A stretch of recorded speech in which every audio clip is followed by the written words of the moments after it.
This is the Ministry of Truth. I'm Gordon Comstock, and we're going to be reading today. The ministry is going to be investigating, right? The late Maureen Heaton's unpublished manuscript, The Impossible Dream. And when she means impossible dream, she's talking about the tendency of the oligarchs of the world, the Illuminati, call them what you will, Papa Nero's purple and crimson boys, but their tendency to pursue a new world order. It's impossible because when they're finally going to pull it off, and we're about there, they're going to get the Great Tribulation.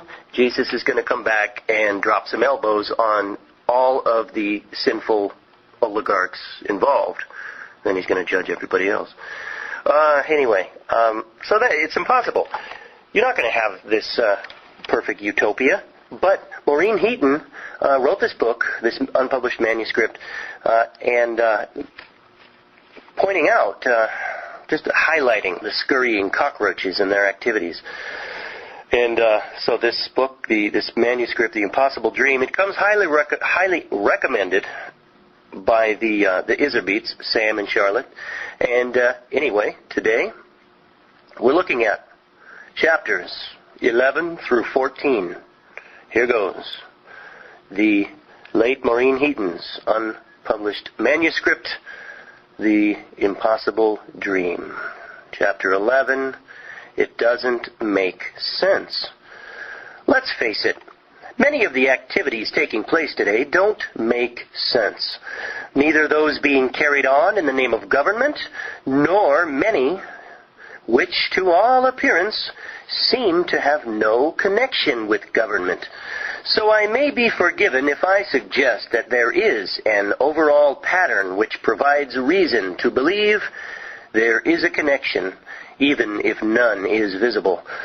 Whenever something does make sense, from a customary point of view, logic would indicate that there is a point somewhere from which cause and effect would become demonstrable. For instance, some there are who still ruminate over the government program in the 30s in which thousands of piglets were destroyed, mountains of potatoes were poisoned and buried, and oceans of good milk were poured in the streets of America's heartland. All this at a time when Americans were selling apples and pencils on street corners, trying to get enough cash to feed hungry families. Even the stated reasons for doing these things did not make sense to most Americans. But they certainly made sense to Henry Wallace, then Secretary of Agriculture, who instigated the program. Things being done today are in the same category. Does it make sense, A, for government to force a citizen to give up some of his lawfully acquired property in exchange for permission to build on what is left? Does it make sense, B, to deny permission for a citizen to build anything on his property until units in another jurisdiction on land owned by other citizens have been built? Does it make sense, C, to continue to send aid and trade to the Soviet Union when we are protecting other countries from the Soviet quote-unquote evil empire by sending aid and trade to them? Does it make sense, D, to commingle the essence of such vastly different cultures as the totalitarian USSR and the USA quote-unquote free society with student and educational exchanges? These are but a few of the ridiculosities in a continuing process of overt government initiation. Consider now a few which do not evidence government as a source. A, the widespread illiteracy among young adults. B, the dramatic decline of moral standards nationwide.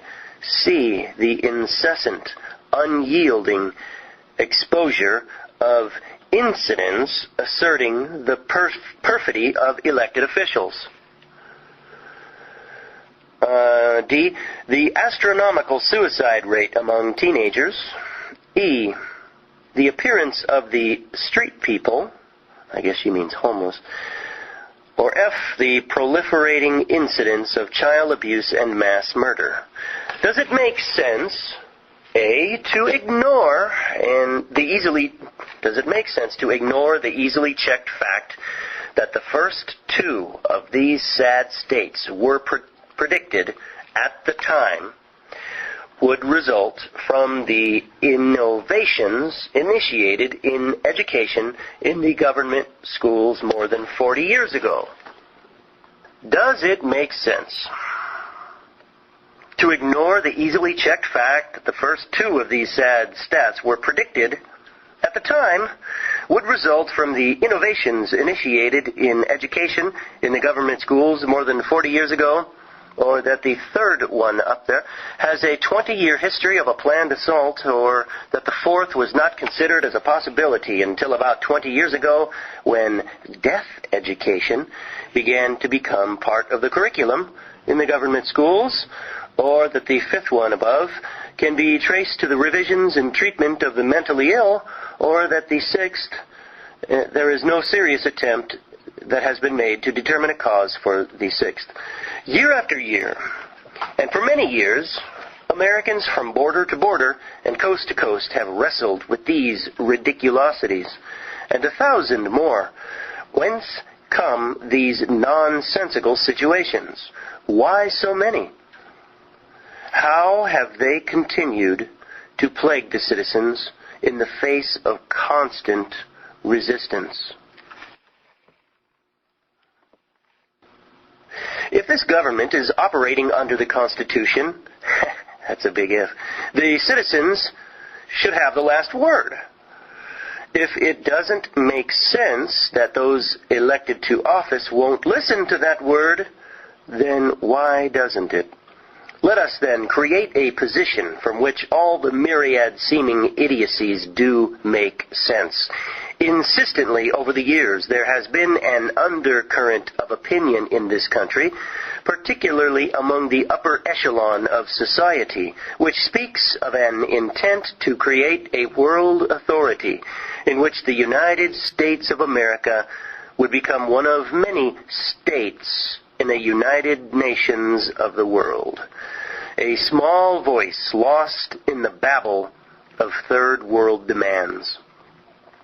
While it may seem a new development to many Americans, the efforts to establish that world authority have been actively pursued since World War I. Strange as it seems, many of the strategies being described in this book have been standard operating procedure all along.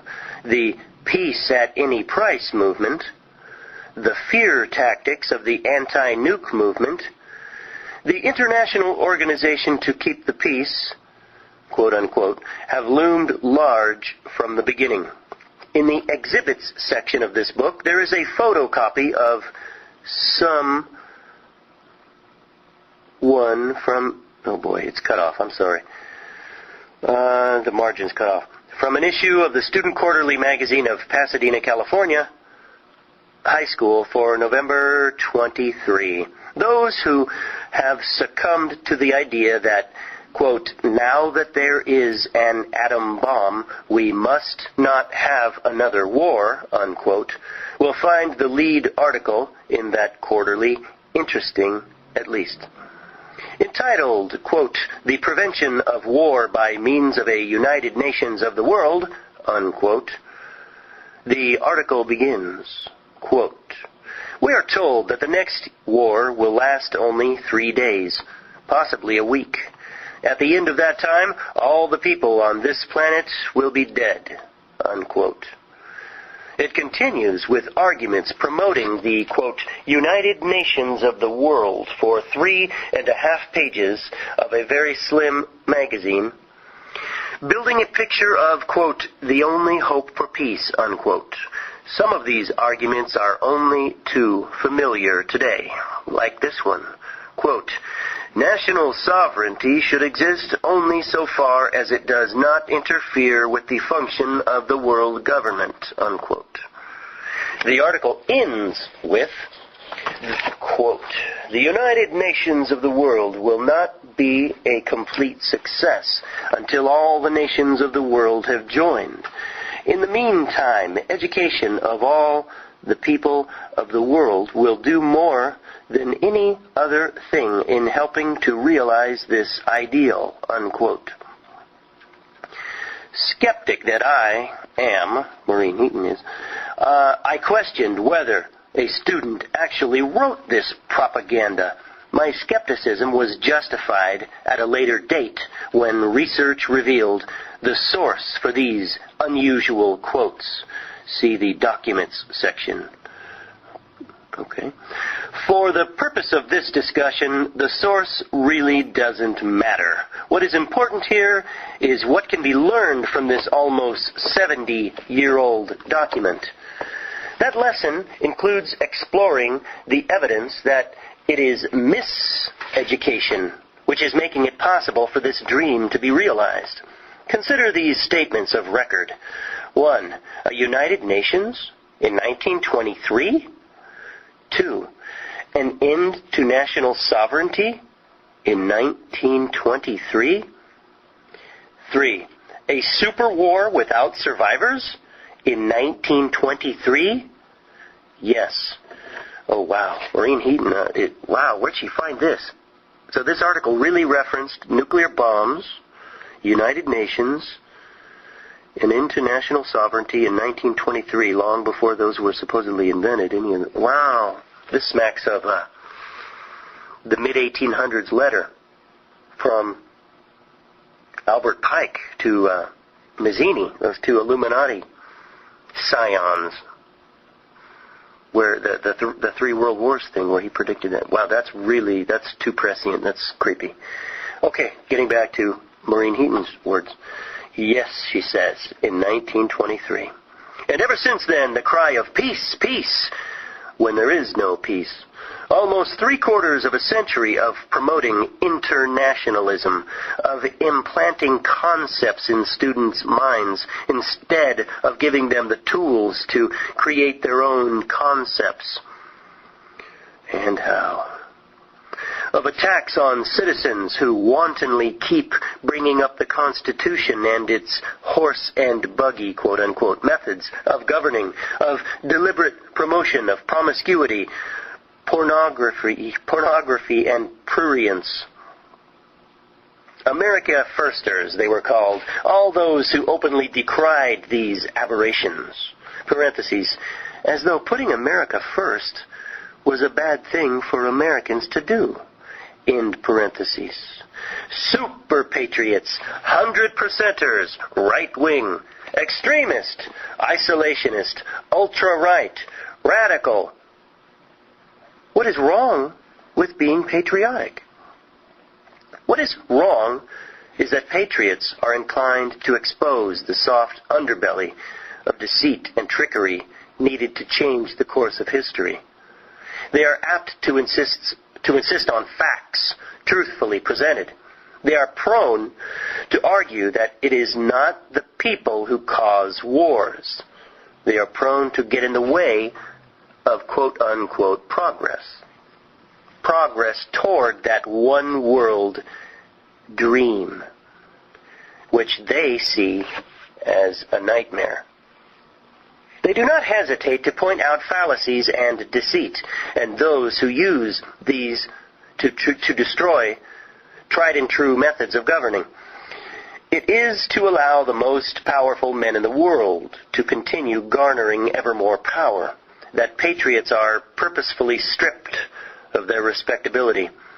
It is for the same reason that human lives are callously sacrificed, whether by wasting away in the gulag or blown apart in quote-unquote wars manufactured by the power-hungry.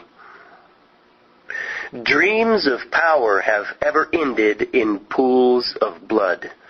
Ambition most often leads to a premature grave for the quote-unquote dreamer, as well as his victims. And yet, the Damoclean sword continues to be ignored, despite the lessons of history. In most persons, there is an innate something which, even despite years of subordinating personal desires to enforced obedience to tyranny, despite deprivation, suffering, calculated pressures for a man to believe that his country was responsible for his travail, causes him to throw himself face down on the good earth of his native land as he steps off the plane which bore him back from agonies suffered at the hands of today's barbarians, and to kiss a handful of dirt. This is the basic instinct of which the poet wrote, quote, "Breathes there a man with soul so dead, that never to himself has said, 'This is my own, my native land,'" unquote. There are such beings, undeserving of the name of man, they consciously negate this basic human urge. They ridicule those whose souls cry out against willful destruction of a cherished heritage. For such, the poet had words, today's power-mad deceivers and their minions,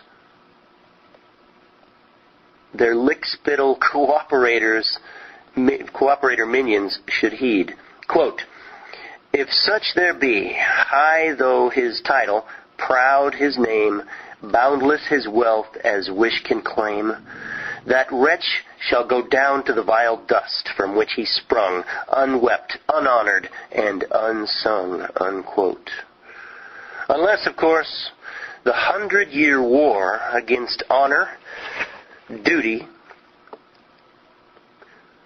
country succeeds in its stated purpose of changing the nature of man. In which case, the world will finally have been made safe for tyrants, and to them alone will be the glory. Then it will all make sense, because Big Brother will see that it does. Any facts which do not support approved official dicta will quietly disappear down the memory hole, and every human being not cloned from Big Brother will be a genetic duplication of Winston Smith. And of course, wow, that's from 1984. An allusion to it. Chapter 12. The more things change, ... Colonel Tom Hutton had been a public relations officer working out of Flying Tiger's headquarters in Kunming, China during World War II. From that vantage point, he observed that something new had been added to the arsenal of war. Until the middle of the 20th century, 9 basic principles of warfare had been utilized by military forces. An objective, or goal, the initiative, or offensive, movement, or flexibility, mass, or consolidation of forces, economy of forces, minimum effective need, surprise, security, and or intelligence, cooperation, simplicity.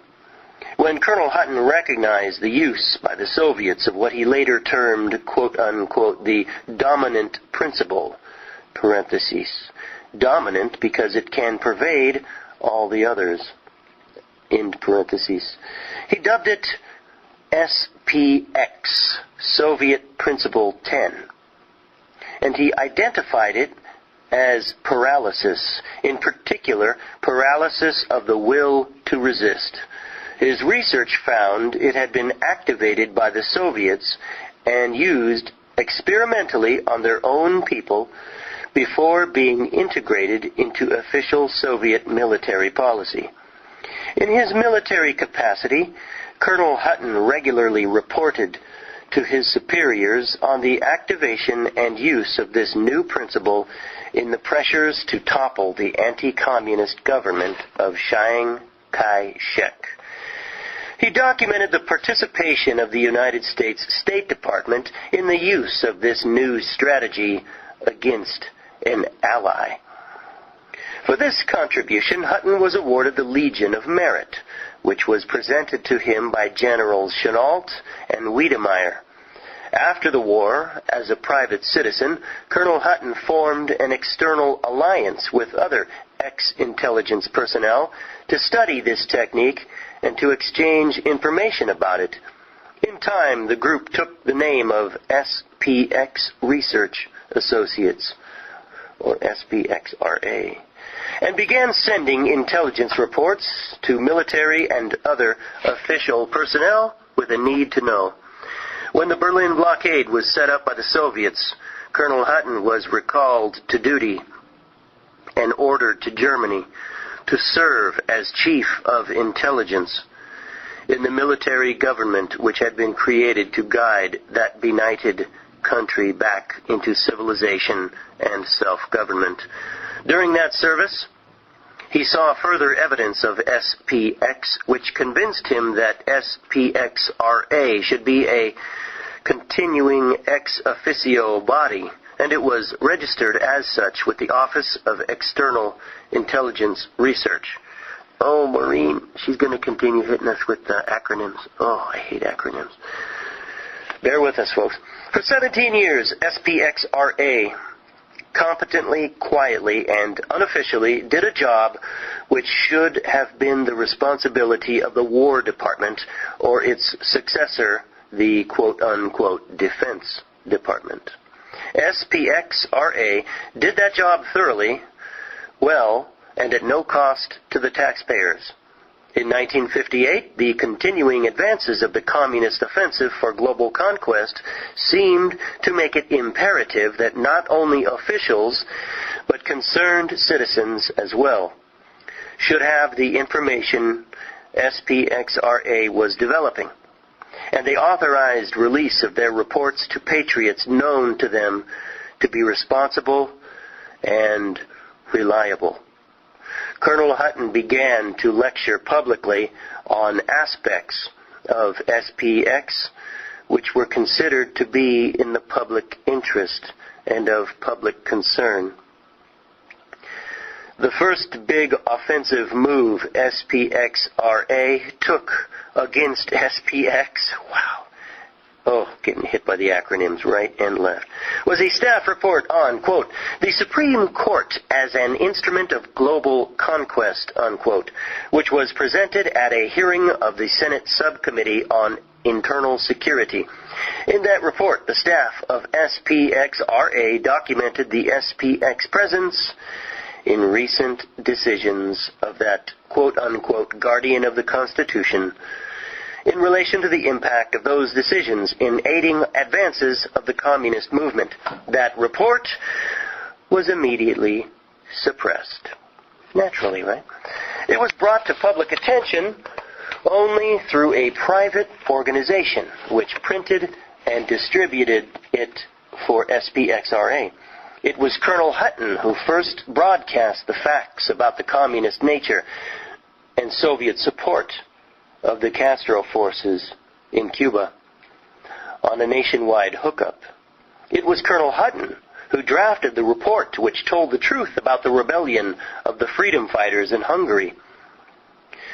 That report inspired a congressional resolution that would require free elections in the slave states behind the Iron Curtain as a prerequisite for further cooperation between the United States and the Soviet Union. Parentheses. That effort was scuttled by the State Department.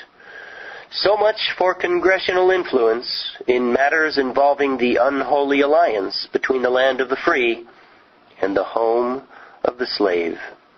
End parentheses. These items are but a sampling of the numerous counterattacks by SPXRA against the revolutionary assault on these United States. Following release of some of their reports to those selected few patriots, officers in SPXRA became convinced that there was a need to know by a much larger section of the American people, and a series of study courses to bring public attention to bear on this phenomenon was begun. A quadrilogy in the form of a series of taped lectures was planned to divulge the history, strategy, tactics, pressure patterns, objectives, and techniques involved in SPX. Each segment of the series addressed specific areas of enemy strategies which were taking this country at an accelerated pace into what was then described as the quote-unquote communist orbit, with no knowledgeable resistance to this essential element. The hope was that, without knowledge of those strategies, the American people would be able to effectively respond to enemy penetrations and thus forestall the forced march into servitude. Only 2 of the segments of the documentaries were completed, Know Your Enemy and Red Empire, when Colonel Hutton became seriously ill and had to disband SPXRA. He died shortly after that. What a coincidence, right? As recent events have developed, Colonel Hutton and his work have gained added importance. With the installation in our government of the planning, programming, and budgeting system, the threat SPX holds for the future has become crucial. This system is the overt embodiment of SPX, and there is no one of stature today who is putting the meaning of its use into the frame of global conquest, as Colonel Hutton and SPXRA did for so long. The book has the same core concept as prompted SPXRA's quadrilogy, but that is the limit of the resemblance. Those readers who may have been among those who received the SPXRA briefings will recognize that immediately. But if any still have the briefing papers put out by SPXRA and review them now, they would be amazed to find how relevant they are today. While SPXRA identified the enemy as Soviet communism, that fact does not in any way detract from the work they did. In the 40s, 50s, and 60s, the preponderance of evidence validated that thesis. Information available today which indicates that the Soviets are as much controlled as the puppets they control does not change the record of communist activities. Somehow it seems to plumb the depths of depravity even deeper, to know there may be hidden puppet masters pulling the communist strings. The enemy, called communism then, still exists today, still pulls the strings, still continues its inexorable advances toward the goal declared by the communist leaders. That goal is the same one pursued by Adolf Hitler. It is the goal of socialists of every hue, from the Fabians to the international workers of the world. Like-minded elitists, wishful thinkers, collaborators, and self-appointed do-gooders wrap it in their own brand of ideology, but they all march to the same drummer. The international cabal of financiers and monopoly capitalists have that same goal. From the evidence, there is reason to believe that these are the power behind all the other movements. The facts about that goal are as valid, regardless of the germinal source, whether it be the Kremlin, the city in London, Bilderberg Palace, the plush offices of the international bankers, or the paneled halls of the United States State Department. Communist lackeys, whether skulking in the back alleys of Palo Alto, coming out of the closet in San Francisco, parading red flags through the state capital of California, or massed in the streets of Tehran, have been and are now doing the jobs needed to reach that goal. No one has identified those jobs and placed them in global perspective better than SPXRA. No one, except perhaps the junior senator from Wisconsin. No one came closer in the 1950s to exposing the real puppet masters than SPXRA, as they related the involvement of official departments of our government to the activation of Soviet Principle 10 in this country. As a demonstration of the depth of SPXRA analysis, let me paraphrase for you the closing statements in that first course of the unfinished quadrilogy which SPXRA prepared in 1961. In doing this, only the date is changed to 1989, and the names of some of the locales. This demonstrates the identical strategy still ongoing. Quote, "If your strategy maps are properly posted, you know how gravely the global situation has deteriorated since we began these briefings. The first quarter of 1988 was typical of intangible enemy gains not measured by lands conquered or populations enslaved, but by preparation and maneuvering for such gains later." Quote, "These pressures are not entirely explained by the fact that State Department forces which engineered the fall of nationalist China, 1945 to 1950, are again in control. Quote, "There is more to it than that, as demonstrated by the farcical SALT talks and proposed treaty. Enemy is operating from positions of power and assurance. He counts his gains everywhere, not accepting the American zone of Panama and the turmoil in a number of South American countries. The leverage under South Africa and its pro-West government, the Cuban troops in Angola, the pressures in all of Africa, the tragic prelude to disaster in Iran and its aftermath." Quote, "Enemy's gains do not end there. He is watching with satisfaction State Department's moves in the Far East and the disbursement of his victims in Indochina. Quote, "Enemy is now certain he can finalize his goal at any time of his choosing. He is confident of the reaction from the American president. It is his conviction that 'be kind to Moscow,' quote unquote, is the theme of the American executive, no matter who lives in the White House," unquote.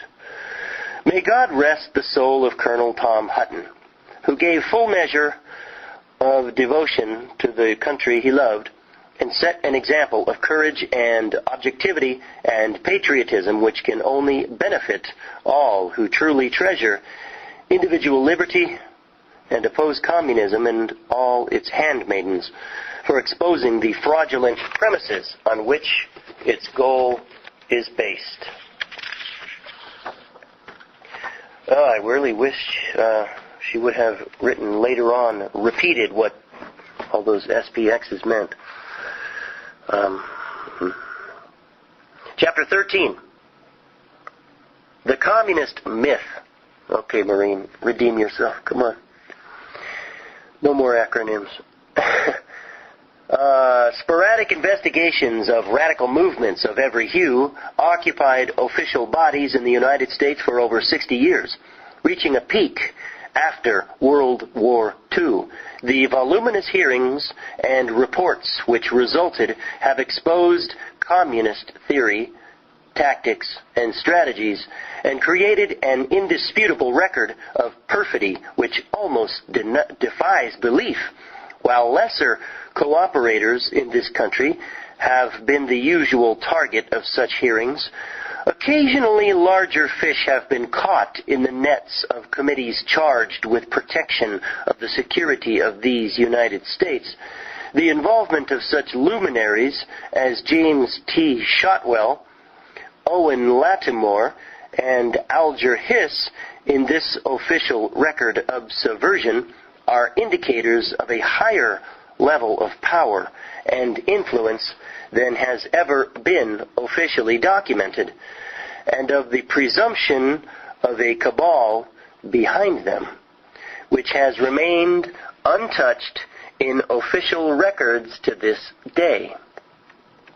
Generally, those investigations accepted the communist movement as an alien conspiracy with global conquest as its goal, and their work was limited by that concept. 3 investigating bodies in the 50s which attempted to pursue the possibility of an American connection of substantive importance within the One World movement were summarily halted. Gee, I wonder why. Those members of such committees who insisted on finding answers to the questions raised were viciously attacked, their integrity impugned, their funds withheld, and their careers effectively destroyed. When American citizens attempted to do the job their representatives were unable to complete, the vicious attacks were turned on them. The infamous Fulbright/Reuther memoranda kicked off the official beginning of, quote, anti-communist, unquote, government policy, which brought an end to legislative committees on internal security and marked as, quote, unquote, extremists, irresponsible and not respectable, those citizens involved in researching and reporting on the power, influence, and extent of subversive activity behind surface events. Even in the 20s, communist subversion was an established fact in this country. The voluminous Lusk report of the New York State Legislature documented the penetration of radicals into government positions in that state before 1920. It was a raid on a secret communist tactical meeting at Bridgman, Michigan in the mid-20s, which catapulted J. Edgar Hoover into his long career as head of the FBI. Given the accepted thesis that subversion stemmed from and was directed by the power structure in the Kremlin, which had subverted the revolt against the Tsar in Russia, what could possibly have motivated the Roosevelt administration to, quote-unquote, recognize the collection of inhuman brigands in Moscow as the legitimate government of that benighted country?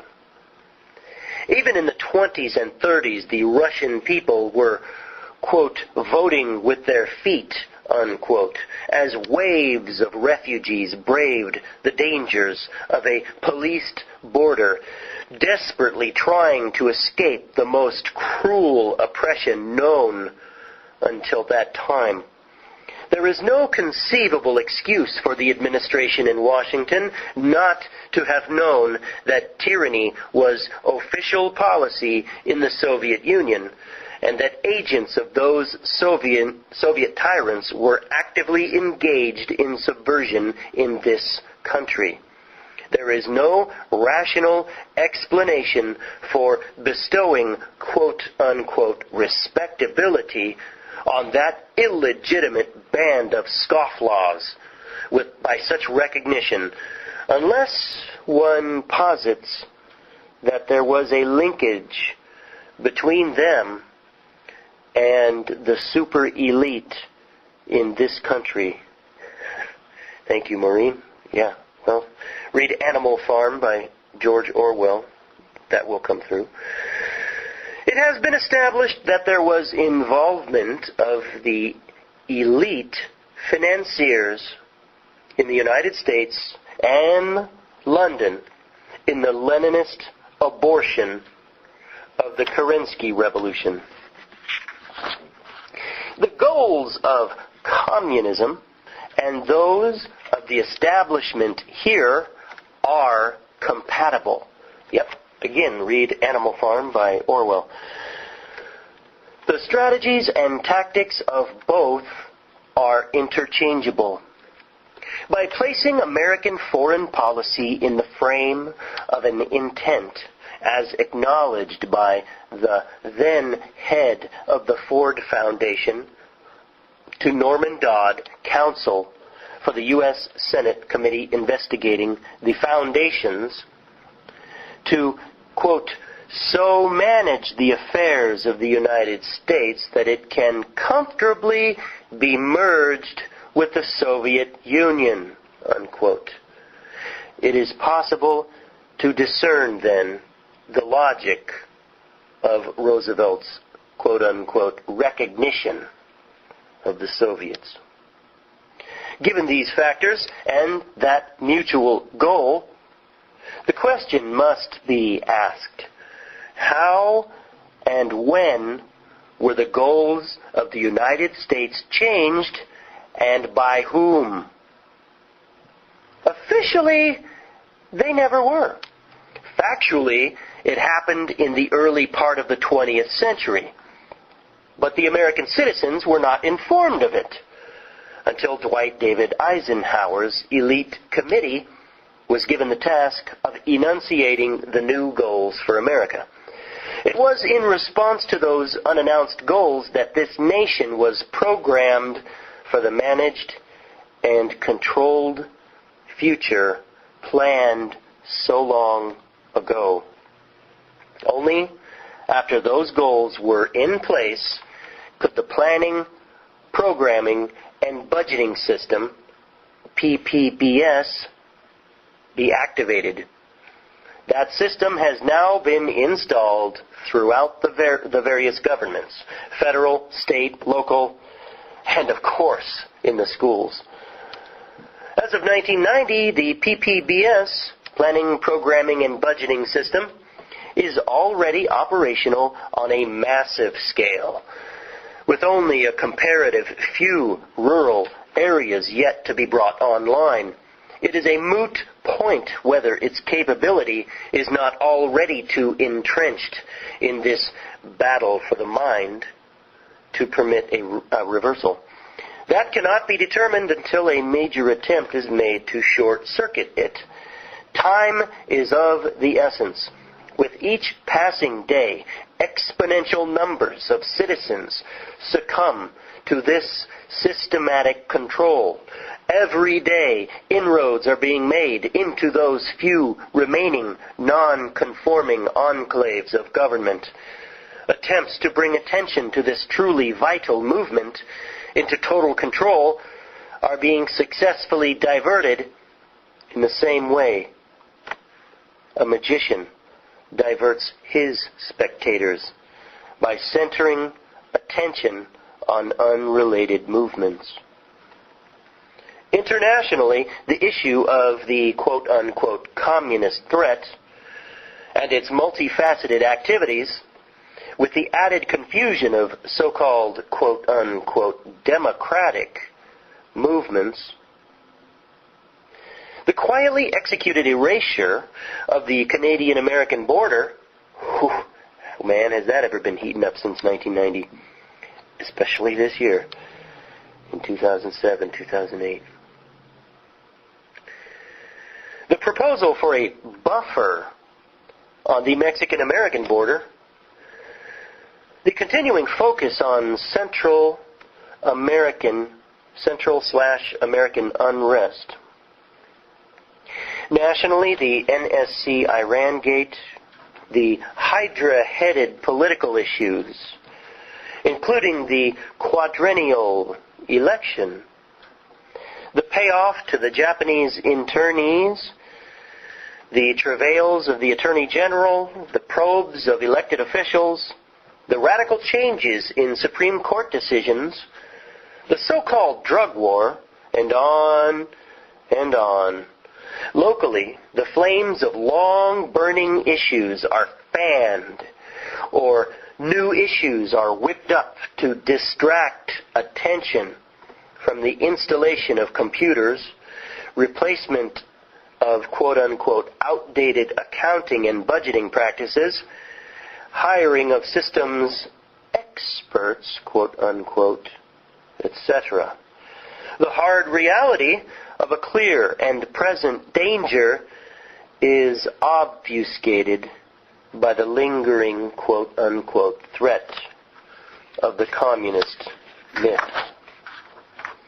Chapter 14, Money and Conspiracy. The world in which financiers, bankers, accountants, and tax protesters move and do their thing is a foreign country to me, says Maureen Heaton. It's not that I haven't tried to understand, nor that I don't recognize the crucial role of quote-unquote legal tender in such matters as I do understand, such as conspiracy, treason, and such like liberties of sin. I do know that the love of money and the power it brings are at the root of all our troubles. But I get lost in the maze of semantics which surround the money issue. So I don't write about that area of the problems besetting mankind, usually. I even try not to think about it.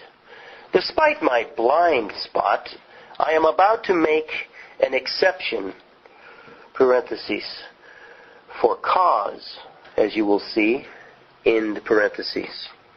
Possibly the first expert to try to explain, for such as me, to get us to pry open the money-made mysterious conundrum and find the hoax inside was one W.H. Harvey, who created Coins Financial School, a fictitious establishment back in 1894.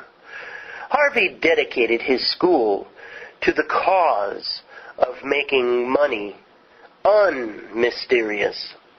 It is not my intent here to discuss his books on finance and related matters, which I have read, but to report on one I haven't read. If there are any copies around today, they must be beyond price. This subject book is also about money, but its main theme is the relation of money to, quote, a gigantic conspiracy, international in scope, conducted with vast resources, indomitable in purpose and daring, and resulting in ends toward which the destruction of the people's money was but an initial step. Holy mackerel. Maureen, you gotta be kidding me. 1894 this guy wrote this? Parentheses, quote, is from a review by the Chicago Times, included as a supplement in Coins Financial School, called Up to Date in 1895. Wow. How prescient. Okay, back to the book. Now, as I said, states Maureen Heaton, quote-unquote conspiracy I do understand. Mr. Harvey apparently did too. He must have had some inkling of suspicion that his, quote, The Tale of Two Nations, unquote, which is the book in question, The Tale of Two Nations, that it might be consigned to the non-book department, even as he wrote it, for he took the unusual steps of including the Times review of it in one of his Money books, and inserting 2 chapters of the tale in another. Ooh, how about that? So he pretty much, it sounds like this W.H. Harvey guy predicted that his most important book about the money conspiracy of the oligarchs of the world would be suppressed and buried. And so he did include a couple chapters in other books he wrote. Interesting. Wise man. Anyway, the Times Review notes that while the tale is a quote-unquote romance, some of the characters in it are or were real people. And some of the events really occurred. The author inextricably tangled fact together with fiction, and even thinly disguised some of the real people, so as to make them appear fictional. Some of my contemporaries will be convinced, as I am, that there was even less fiction in the tale than was noted by the Times reviewer. I'm sure that the following selected quotes will make the point. Quote, 2 bankers and financial operators met in London one evening. ... Baron Roth, the host, was a portly, well-fed, brainy diplomat and financier. ... His guest, Sir William T. Klein, like himself, was very wealthy. ...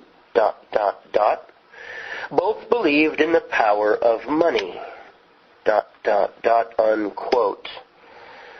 The Baron began, quote, I wish to talk with you, ... about something bigger, ... than either of us or all of us together have ever undertaken, ... for more than a year, ... I have been trying to satisfy myself as to the effect a single standard of money would have if adopted by the whole world, ... I know now exactly what the result would be, and that it is feasible, ... unquote. At that point, the 2 went into a lengthy discussion about silver and gold, bimetallism, and legal tender, such things as your poor scribe cannot discuss. The Baron wound up with the statement that, unless her course were altered, the United States would supplant the British Empire as creditor nation of the world, and wind up, quote, richer than all Europe, unquote. He said the plan he had devised would destroy that potential, that by demonetizing the U.S. currency, the rest of his goals would be realized. The second chapter begins with more discussion about money theory, but quickly turns to the mechanics of strategy and tactics for activating the plan, and that's where the plot thickens.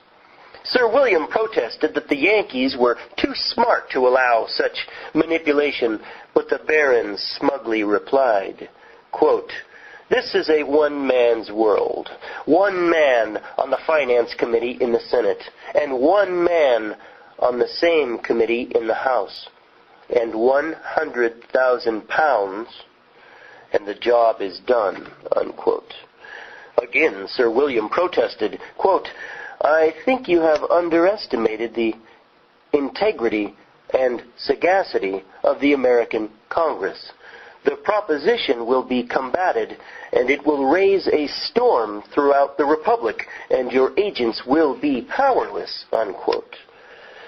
The Baron patiently dealt with this remonstrance. Quote, "But you do not understand the conditions. A bill can be presented to reform the coinage laws. This bill, on its face, would not demonetize silver, but as enrolled, it would. The interdelineation of a line or the changing of a word and the bill, as finally recorded, would be as we desire it. I doubt whether it would become known for several years." Unquote. Again, Sir William interposed an objection. "Yes, but when they do discover it, a cry will go up, and repeal will be inevitable. The public will..." Unquote. The Baron interrupted. Quote, "The public be damned. Once enacted into law, it can be maintained. Every moneylender and banker in America will arraign himself on the side of the new law. Money has no patriotism. The combined wealth of the United States will support the law. They will not see the general wreck and bankruptcy that will ultimately come, pulling most of them down with it. To repeal the law would require both houses and the president. You can risk our friends in Wall Street to take care of one of those three. Sir William, I would not undertake it were I not so sure of the woeful ignorance of the masses. Alas, me too, says Maureen Heaton, on the subject of money. Oh, these son of a you-know-whats, these...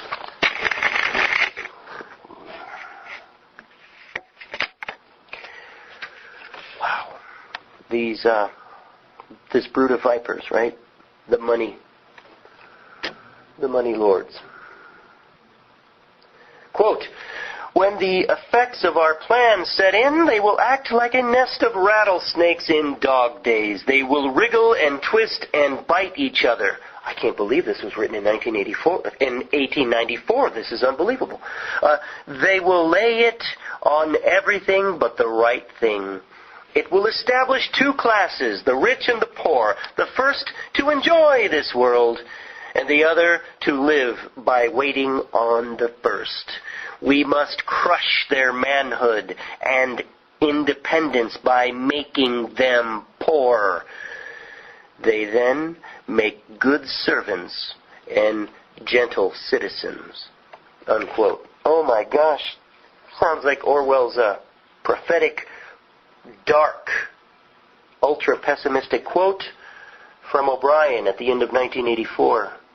If you want a picture of the world, imagine a boot stamping on a human face forever. Yeah, well, that's without Jesus Christ, though.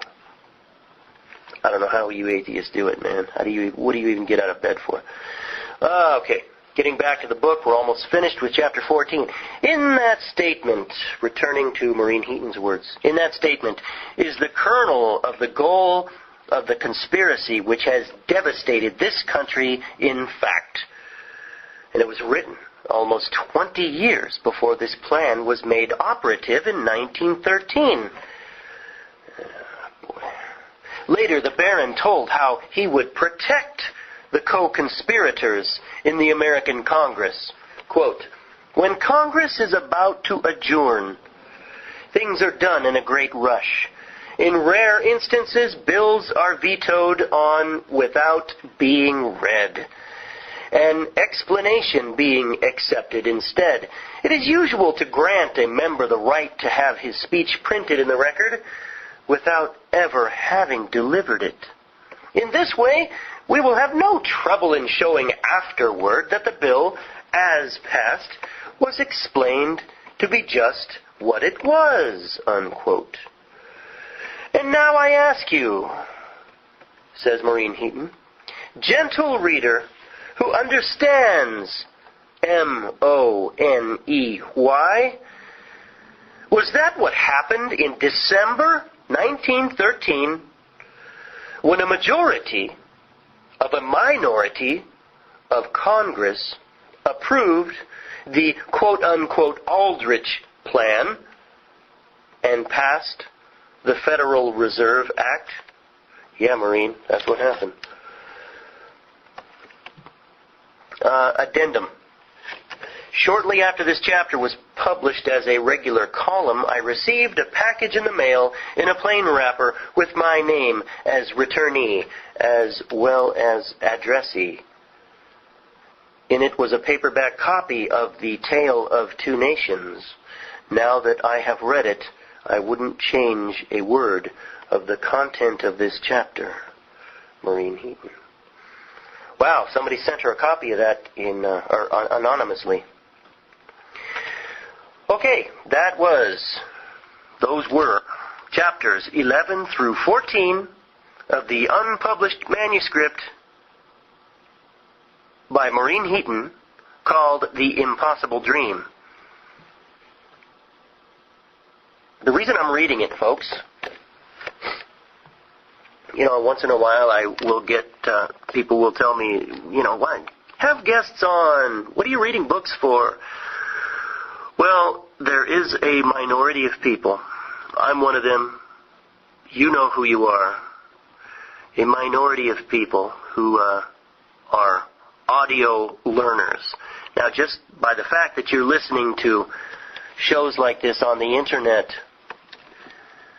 tells me there's a pretty strong chance you're one of us. You are an audio learner, as opposed to being a visual learner or a kinesthetic learner. And so as an audio learner, you may have from time to time gone to the library and checked out or ordered from other libraries audiobooks. Or maybe you do the audibles.com thing or recordedbooks.com, whatever.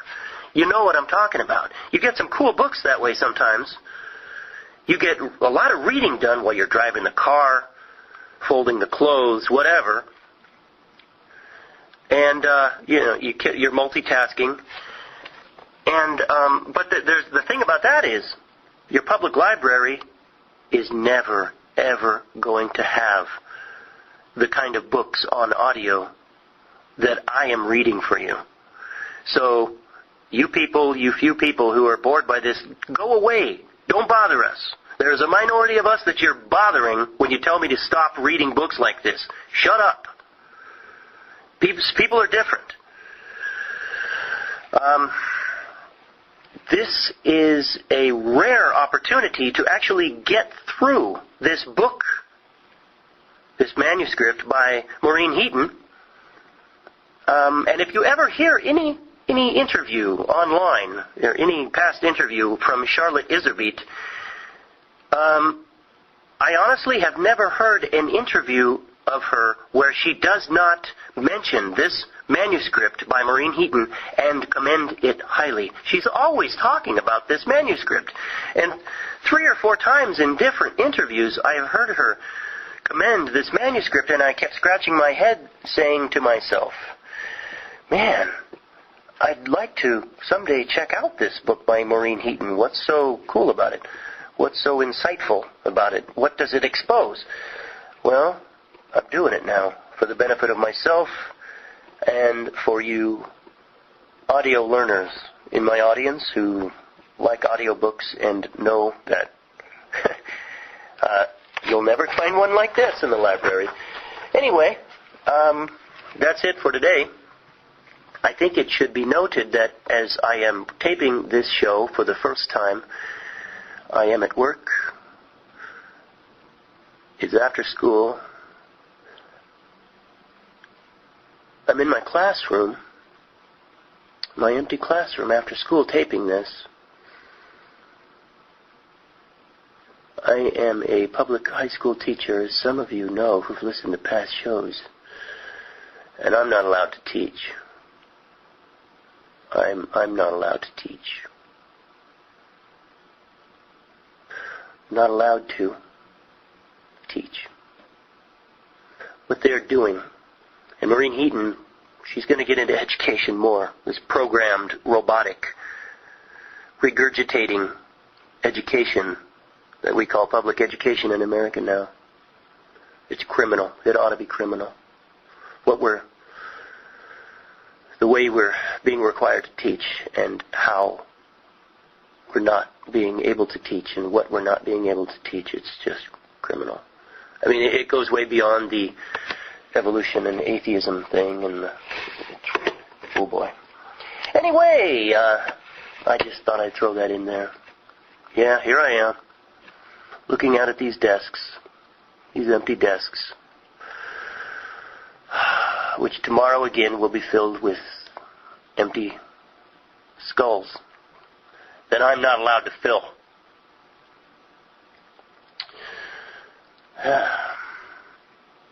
Homeschool, folks.